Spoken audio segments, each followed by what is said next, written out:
కరీంనగర్ కలెక్టరేట్లో తెలంగాణ రాష్ట్ర మంత్రులు జిల్లా కలెక్టర్లతో కలిసి ప్రజాపాలన గ్రామ వార్డు సభల నిర్వహణకు తీసుకోవాల్సిన చర్యలపై సమీక్ష నిర్వహించారు. ఈ కార్యక్రమానికి మంత్రులు ఉత్తమ్ కుమార్ రెడ్డి, పొన్నం ప్రభాకర్, దుద్దిల్ల శ్రీధర్ బాబు హాజరయ్యారు. ఈ నేపథ్యంలో అర్హులైన పేదలకు 6 గ్యారెంటీల అమలే లక్ష్యంగా ప్రజాపాలన అందిస్తామని ఉత్తమ్ కుమార్ తెలిపారు. 100 రోజుల్లోనే 6 గ్యారెంటీ పథకం అమలు చేస్తామన్నారు. అధికారులు ప్రజలకు 24 గంటల అందుబాటులో ఉండి సేవలందించాలని ఆదేశించారు. నూతన ప్రభుత్వ హయాంలో అవినీతికి ఆస్కారం లేకుండా పారదర్శకంగా విధుల నిర్వహణ జరగాలన్నారు.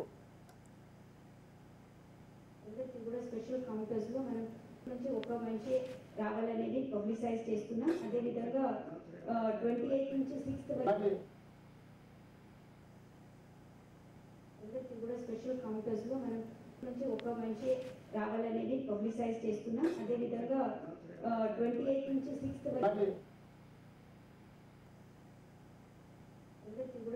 కౌంటర్స్ లో మనం నుంచి ఒక మనిషి రావాలనేది పబ్లిసైజ్ చేస్తున్నాం. అదే విధంగా 28 నుంచి 6th వరకు